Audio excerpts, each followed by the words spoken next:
Raih 3 poin penting, begini syarat timnas Indonesia untuk bisa lolos ke Piala Dunia 2026.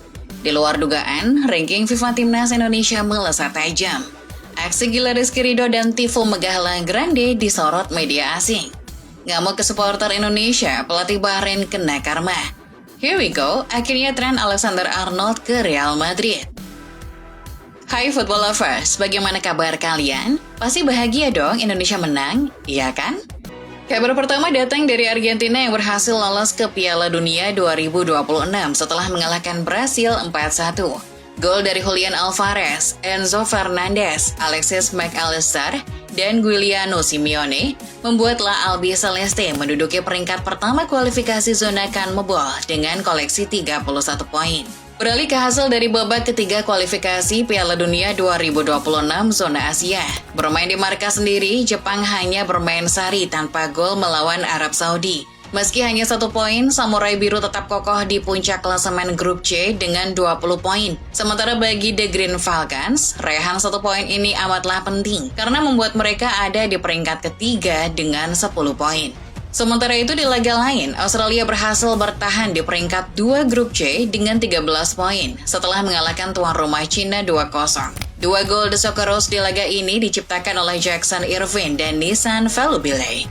Lalu di Gelora Bung Karno, timnas Indonesia juga sukses meraih poin penuh setelah mengandaskan Bahrain 1-0. Gol tunggal oleh Romani di menit 24 membuat asa timnas Indonesia ke Piala Dunia masih terjaga. 3 poin penting ini membuat Garuda kini menduduki peringkat 4 grup C dengan 9 poin. Kemenangan fantastis timnas Indonesia atas Bahrain juga tak luput dari aksi gila Rizky Ridho mengawal lini belakang. Kedisiplinan bek Persija tersebut membuktikan bahwa talenta lokal tak kalah kelas. Penampilan memukau Ridho sampai-sampai dipuji setinggi langit oleh Clifford. Selain dianggap impresif dan fantastis, kualitas Ridho juga disebut sudah setara level Eropa dan mempunyai masa depan yang cerah. Tak hanya Rizky Ridho saja yang dipuji, tifo atau koreo dari supporter La Grande Indonesia di Tribun Utara Gelora Bung Karno juga tak luput dari pujian. Megahnya tifo bergambar burung Garuda raksasa, bertuliskan Show Your Dignity, membuat media asing seperti 433 terpukau. Sampai-sampai mereka memposting tifo indah itu di akun X dengan menyertakan emoji mata cinta, pertanda sebuah kekaguman. Lain halnya dengan kondisi pelatih Bahrain, Dragan Talajik yang kerjaannya sesumbar dan menghina timnas Indonesia jelang laga.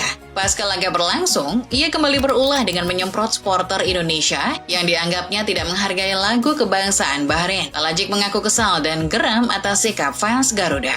Beralih ke kabar lainnya, di tengah euforia kemenangan timnas Indonesia atas Bahrain, terselip satu peristiwa yang sangat disayangkan. Anggota DPR RI yang juga merupakan mertua dari Pratama Arhan, Andre Rosiade, mengungkapkan di media sosial pribadinya soal tuduhan pura-pura cedera yang dialami Miss Hilgers. Hal itu justru sangat disayangkan netizen sepak bola Indonesia. Bagaimanapun Hilgers terbukti mengalami cedera menurut berita dari klubnya FC20 dan tidak seharusnya juga anggota DPR menuduh seperti itu pemain yang sangat mencintai Indonesia. Lupakan saja soal nyinyiran Andre Rosiade. Berikutnya ada kabar menggembirakan pasca kemenangan atas Bahrain. Ranking FIFA Timnas Indonesia langsung melesat tajam. Menurut footballdashranking.com, Timnas Indonesia mendapatkan tambahan 9,42 poin. Tambahan poin itu membuat perolehan poin FIFA Indonesia menjadi 1.142,83 poin. Perolehan poin tersebut membuat Indonesia naik 4 tangga dari peringkat 127 ke 123. Negara-negara yang berhasil dilewati Indonesia adalah Rwanda, Gambia, Estonia, dan India.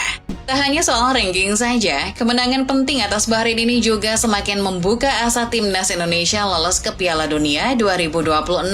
Indonesia masih punya peluang untuk lolos langsung ke Piala Dunia dengan menduduki peringkat 2 klasemen grup C. Syaratnya memang berat, yakni menang di 2 laga sisa lawan Cina dan Jepang, dan berharap Australia tergelincir saat lawan Jepang dan Arab. Namun realistisnya, Indonesia berpeluang besar lolos lewat babak keempat dengan menduduki posisi 3 atau 4, asalkan Indonesia menang melawan Cina di GBK dan mengoleksi 12 poin. Lanjut beralih ke kabar di luar timnas Indonesia. Timnas Iran telah resmi memastikan diri lolos ke Piala Dunia 2026 setelah mengoleksi 20 poin di grup A babak ketiga kualifikasi Piala Dunia zona Asia. Namun The Guardian melaporkan kelolosan 4 kali beruntun Iran ke Piala Dunia ini terjadi di saat ancaman dari pemerintahan AS. Dalam memo terbaru Presiden Donald Trump, Iran tercantum di antara 41 negara yang warga negaranya akan dipersulit memasuki Amerika Serikat. Warga negara Iran dianggap pemerintahan Donald Trump sebagai ancaman nasional dan akan diperketat. Berikutnya ada kabar dari Inggris. Menurut laporan The Sun, timnas Inggris bakal pindah markas dari Wembley untuk laga kualifikasi Piala Dunia zona Eropa bulan September mendatang saat melawan Andorra. Sebab tepat di jadwal laga tersebut, Stadion Wembley sedang dipakai konser grup band Coldplay. Alhasil, The Three Lions akan mengungsi ke stadion lain, yakni Villa Park. Terakhir kali Villa Park menjadi markas timnas Inggris adalah pada laga persahabatan tahun 2005 melawan Belanda. Masih soal stadion, Barcelona dilaporkan oleh Football Espana memastikan diri akan mulai menggunakan stadion Spotify Camp Nou yang baru pada bulan September. Blaugrana rencananya ingin menandai kembalinya ke stadion Spotify Camp Nou dengan memainkan ajang Joan Gamper Trophy sebagai laga perdananya. Turnamen pramusim itu rencananya akan diundur dari biasanya yakni dari bulan Agustus ke bulan September demi mengadopsi rencana tersebut. Lalu ada kabar dari Real Madrid yang akhirnya mendapatkan Trent Alexander-Arnold dari Liverpool. Trent Alexander-Arnold telah setuju bergabung dengan Real Madrid dengan kontrak 5 tahun senilai 240.000 pounds per minggu. Lebih tinggi dari apa yang ia dapat di The Reds, yakni 180.000 pounds. Kabar ini juga dilaporkan langsung oleh pakar transfer bernama Fabrizio Romano. Dari Spanyol kita terbang ke Italia.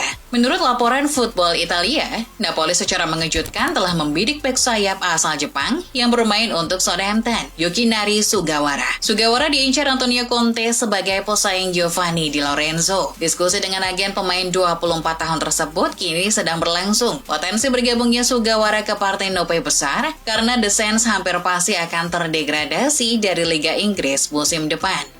Selanjutnya ada kabar dari Prancis yang melaporkan bahwa Presiden PSG, Nasser Al-Khelaifi, resmi sah menjadi presiden terlama Les Parisiens. Dilansir dari Get Football News French, Nasser Al-Khelaifi berhasil menyalip masa pengabdian Presiden PSG terdahulu, Francis Bourali, tahun 1978 hingga 1991 yang mempunyai masa jabatan terlama yaitu 13 tahun, 4 bulan, dan 23 hari. Nasser juga tercatat telah melampaui pengabdian mantan Presiden PSG, Michel Denisot, yang memimpin dari tahun 1991 hingga 1998. Lanjut ke kabar lainnya yang datang dari Michel Platini dan Sepp Blatter. Dua orang mantan narapidana ini baru saja dibebaskan oleh pengadilan Swiss atas tuduhan penipuan, pemalsuan, dan penyalahgunaan lebih dari 2 juta franc Swiss uang FIFA pada tahun 2011. Ini adalah kali kedua Michel Platini dan Sepp Blatter dibebaskan dari tuntutan yang pertama terjadi pada tahun 2022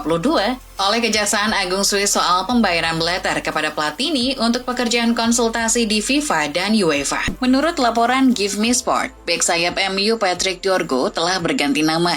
Di situs resmi web Red Devils, nama Patrick Dorgu telah berganti menjadi Patrick Sinazekpere Dorgu. Tambahan nama Sinazekpere merupakan permintaan dari kedua orang tuanya yang berasal dari Nigeria.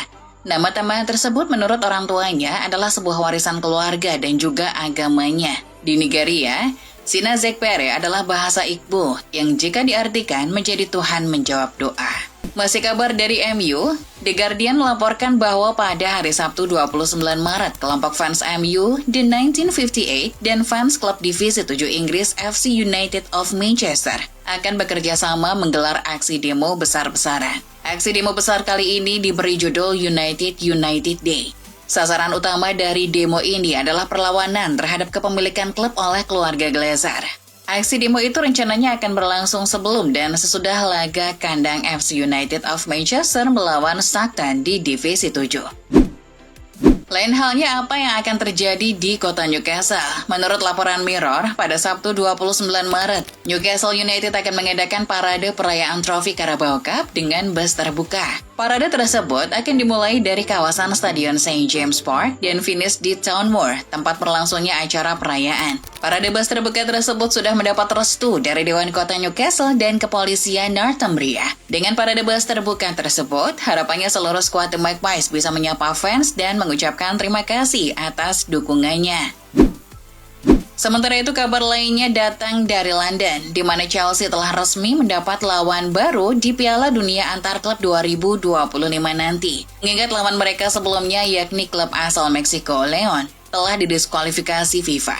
Dilansir Tribal Football, lawan The Blues nantinya adalah klub dari Costa Rica, Alajuelense. Klub ini notabene adalah pemenang Piala Champions CONCACAF edisi 2004. Beralih ke Spanyol, ada laporan dari Mundo Deportivo yang mengatakan bahwa Barcelona telah bergerak menyusun rencana transfer gelandang Newcastle Sandro Tonali. Barcelona memanfaatkan koneksi staf direktur teknisnya yang berasal dari Italia, yakni Andrea Mancini. Ketertarikan Blaugrana terhadap Tonali bukan hanya dari sekarang, sebab sejak tahun 2020, Barca telah menawar Tonali yang masih berseragam Brescia. Namun menurut Presiden Brescia saat itu, Massimo Cellino, pandemi COVID lalu mengganggu proses transfernya.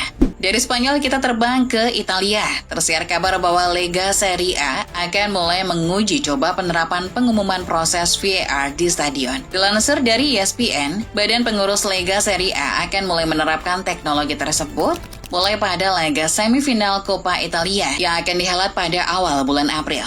Laga antara Inter versus AC Milan dan Empoli versus Bologna nantinya akan jadi sejarah untuk pertama kalinya percakapan untuk menentukan proses VAR akan diperdengarkan di stadion. Berikutnya ada kabar dari Brasil, di mana Ednaldo Rodrigues terpilih kembali menjadi Presiden Federasi Sepak Bola Brasil untuk periode 2026 hingga 2030. Menurut laporan dari ESPN, Ednaldo melenggang untuk masa jabatan keduanya setelah memenangkan suara tanpa adanya lawan. Ia menjadi calon tunggal setelah penantangnya Ronaldo Nazario mundur. Terpilihnya Ednaldo sebagai presiden CBF lantas membuat Ronaldo kesal. Sebab legenda Brasil itu menganggap 141 suara yang dimenangkan Ednaldo diperoleh dengan sistem yang buruk dan tidak transparan.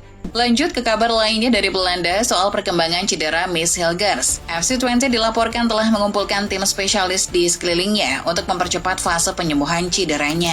Kepala kinerja FC Twente Colin de Graaf juga langsung turun tangan memantau cederanya. Selama masa penyembuhannya ini, Hilgers akan ditemani fisioterapis, ahli gizi, dan psikolog klub. Lalu untuk memantau info perkembangan terbaru cederanya, Hilgers dimasukkan dalam grup WhatsApp klub yang anggotanya terdiri dari pelatih pribadi dan pelatih mentalnya.